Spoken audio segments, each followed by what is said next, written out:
Brought to you by KR Mangalam University. We provide you the platform to turn your dreams into reality. Give wings to your aspirations with KR Mangalam University.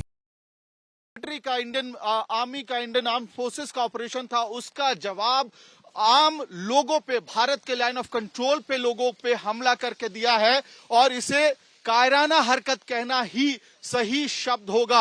हम आपको और दिखाते हैं कि जो लगामा गांव में किस तरह से इस वक्त अलग अलग एरियाज में दूर दूर तक डैमेज हुआ है, उसकी तस्वीर देखिए ताकि हम सब समझे। और पाकिस्तान की जो कायराना हरकत है, जो आतंकवाद का गढ़ है पाकिस्तान, वहां से आतंकवादियों पर जब हमला किया गया भारतीय सेना द्वारा, तो उसके जवाब में किस तरह से पाकिस्तान रिटेलिएट कर रहा है। ये तस्वीरें बहुत अहम तस्वीरें हैं दुनिया के सामने। पाकिस्तानी एडमिनिस्ट्रेशन, पाकिस्तानी एस्टैब्लिशमेंट को पूरी तरह से एक्सपोज करती हुई ये तस्वीरें हैं। पाकिस्तान कह रहा था कि भारत ने उस पे अटैक किया, लेकिन भारत का एक एक अटैक जो है उनके टेरर ब्रीडिंग ग्राउंड्स पे था, टेरर आउटफिट्स पे था, मिलिट्री एस्टैब्लिशमेंट पे नहीं, सिविलियंस पे नहीं। यहां तक कि जिस तरह से इंडियन एयरफोर्स ने अपनी प्रोवेस कल दिखाई थी, ताकत दिखाई थी, लाहौर, इस्लामाबाद और रावलपिंडी तक जो ड्रोन्स थे, इंडियन ड्रोन्स, वो पहुंचे, लेकिन कहीं मिलिट्री एस्टैब्लिशमेंट पे अटैक नहीं, किसी सिविलियन पे अटैक नहीं। लेकिन पाकिस्तान ने किस तरह से जवाब दिया है, ये तस्वीरें पाकिस्तान का चेहरा एक्सपोज करती हैं लाइन ऑफ कंट्रोल से, जहां पे आम जनजीवन चलता है, आम लोग रहते हैं। ये और दुकानें हैं, देखिए कैसे ध्वस्त हुई हैं, आर्टिलरी शेलिंग पूरी रात। और यहां से कुछ दूर कमलकोट, वहां पे भी ऐसी तस्वीरें देखने को मिल रही हैं। और बंडी का गांव है, गिंजल का गांव है, हर गांव में जिस तरह से अटैक किया है पाकिस्तान ने, लाइन ऑफ कंट्रोल से जिस तरह से फायरिंग की है, उसकी वजह से जबरदस्त डैमेज इस वक्त ग्राउंड जीरो पे दिख रहा है। और मलबा तो आपको दिखाई देगा, लेकिन लोगों के अंदर खौफ है, डर है। लोग धीरे धीरे करके अब इस वक्त बारामूला जा रहे हैं अपने घरों को छोड़ के, क्योंकि उन्हें लगता है कि बारामूला फिर भी इस इलाके से फिलहाल सेफ होगा। और एक तरह से आप देखिए कि कितनी मुश्किलात है लोगों के लिए, क्योंकि आप यहाँ रहते हैं, आपका घर है, अपना मकान है, अपनी दुकान है, एक कमाई का जरिया है, लेकिन उस सब को छोड़ के बारामूला शहर शिफ्ट होना पड़ रहा है छोटे से कमरे में। और लगातार बसों का जो काफिला है वो यहाँ से निकल रहा है, एडमिनिस्ट्रेशन आ रहा है, ग्राउंड जीरो पे सिचुएशन को असेस कर रहा है। और आपको जेएनके पुलिस और आर्म्ड फोर्सेस की गाड़ियां इस पूरे इलाके में फिलहाल दिखाई देंगी।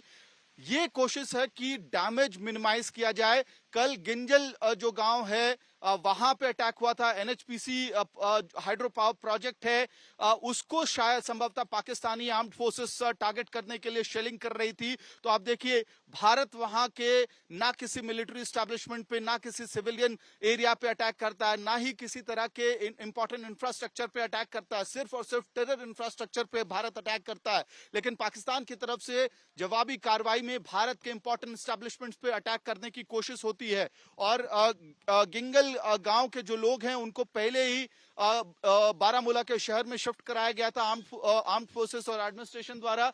और इस वक्त लगातार आपको यही तस्वीर दिखाई देगी, आम नागरिक हैं जो इस वक्त जा रहे हैं अपने घरों से बारामूला सेफ्टी के लिए। और ऑप्शन भी कुछ नहीं हो सकता, एडमिनिस्ट्रेशन भी यही बता रहा है कि आपको इस वक्त अगर सेफ्टी चाहिए तो यहां से जो लाइन ऑफ फायर है, क्योंकि एक तरह से भारत का फर्स्ट लाइन ऑफ डिफेंस है, जहां से आम लोग रहते हैं, वहां पे पाकिस्तान ने अटैक करके अपना खुद का चेहरा एक्सपोज किया है ग्राउंड जीरो से। हम आपको इंडिया टुडे आज तक पे ये तस्वीरें लगातार दिखा रहे हैं कि आखिरकार कैसे पाकिस्तान ने कायराना हरकत की है। देखिए अभी भी इन गाड़ियों में स्थानीय लोग दिखाई देंगे, प्राइवेट गाड़ियों को हायर करके बसों का जो इंतजाम सरकार ने किया है, उनमें बैठ के इन सब को फिलहाल बारामूला ले जाया जा रहा है, जहां पे ये अंदाजा लगाया जा रहा है कि संभवतः स्थिति बेहतर होगी। लेकिन ये भी हम आपको बता दें, कल रात जब ये शेलिंग हो रही थी, आर्टिलरी फायरिंग हो रही थी,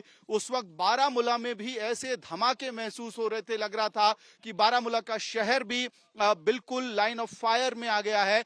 और पूरी रात इस पूरे इलाके में, चाहे वो गिंजल का गांव हो या फिर ये लगमा का गांव हो या कमलकोट का गांव हो, वहां गांव वालों की जो रात है वो शेलिंग से आर्टिलरी फायरिंग से और आसमान में उड़ते हुए इस तरह के जो वेपनरी है उसको देखते हुए पूरी रात खौफ में बीती है। और ऐसे में ही जब यहाँ से कुछ दूर आगे सलामाबाद का गांव है जहां पहली बार इस तरह का अटैक हुआ था, तो वहां के लोगों ने हमें बताया था कि 4-4, 5-5 घंटे तक घायलों को लेकर वो बैठे रहे ताकि सुबह हो, कब वो शेलिंग रुके, आर्टिलरी रुके और कब उन घायलों को अस्पताल ले जाया जाए। इस वक्त हम आपको बस यही तस्वीरें यहाँ ग्राउंड जीरो से दिखा सकते हैं, लाइन ऑफ कंट्रोल के गांवों से। ये जो गाड़ियां जा रही हैं, घरों को छोड़ के लोग इस वक्त सेफ इलाके में जा रहे हैं, लेकिन ये तय है कि पाकिस्तान को जवाब इंडियन आर्म्ड फोर्सेस इसी कैलकुलेटेड और सर्जिकल मैनर में देगी, जिस तरह से पिछले कुछ दिनों में भारतीय सेना ने हर संभव जवाब पाकिस्तान को उसके कायराना हरकत और आतंकवाद को पनाह देने के लिए दी है।